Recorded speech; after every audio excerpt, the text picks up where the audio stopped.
it's impossible even to get people's attention focused on that, because everybody who hypothetically has an environmental concern is leaping up and down about carbon dioxide. And that means that every other problem, and there are plenty of them, and they are serious problems, and some of them are remediable, they're just ignored completely. So you get a get out of jail pass for any form of industrial development that claims carbon dioxide remediation as its goal, and you get a moral pass if you jump up and down about carbon dioxide hard enough, because you're saving the planet, even if you're not doing any of the difficult work that would be necessary to actually do something useful on the environmental front. Plus, you're sacrificing the poor not to do anything but make them poorer and more likely to pollute. So this looks like a three-way catastrophe to me.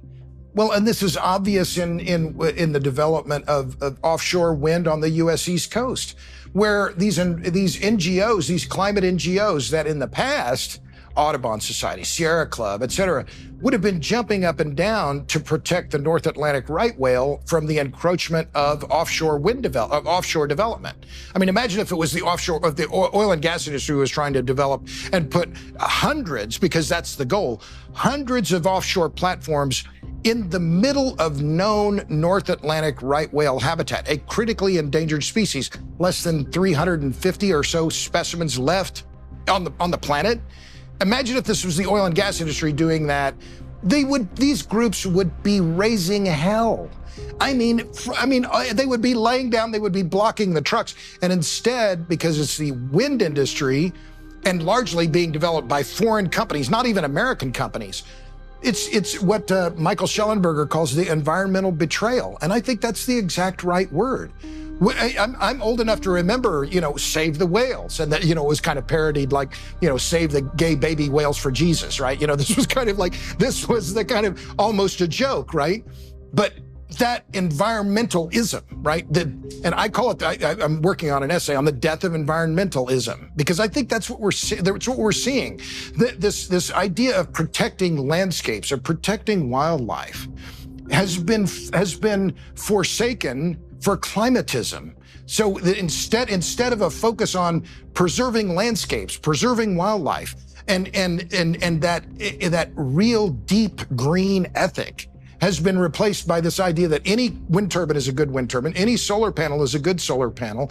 And it is most obvious, I think, in this, not just in the onshore wind issue, which I've documented, and the rejections of solar, by the way, on the solar rejections on the renewable rejection database, I think we're at 130 or more rejections or restrictions. But this climatism, I think, is most obvious when it comes to the North Atlantic right whales and the development of offshore wind on the east coast of the United States. It's very sad to see. So the way it looks to me like this is that people's reputations are extremely important to them, because they signal their position in the hierarchy. And the higher you are in the hierarchy, the more stable your nervous system is and the more positive emotion you experience.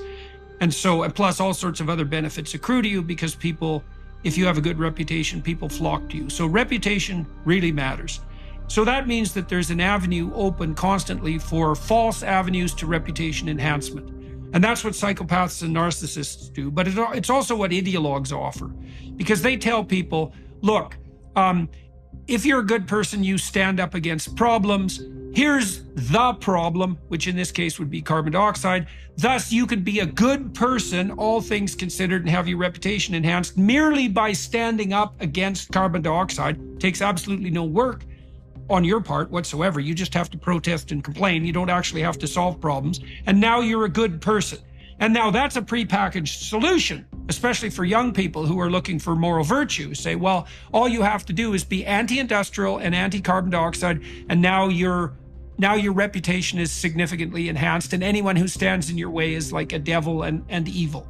And so that's the religious nexus that we're dealing with here. And the problem with that is, as you're pointing out, is that, well, first of all, it's really hard on the poor. And second, it sacrifices all the real problems to this pseudo-problem solution, or pseudo-problems, pseudo-solutions.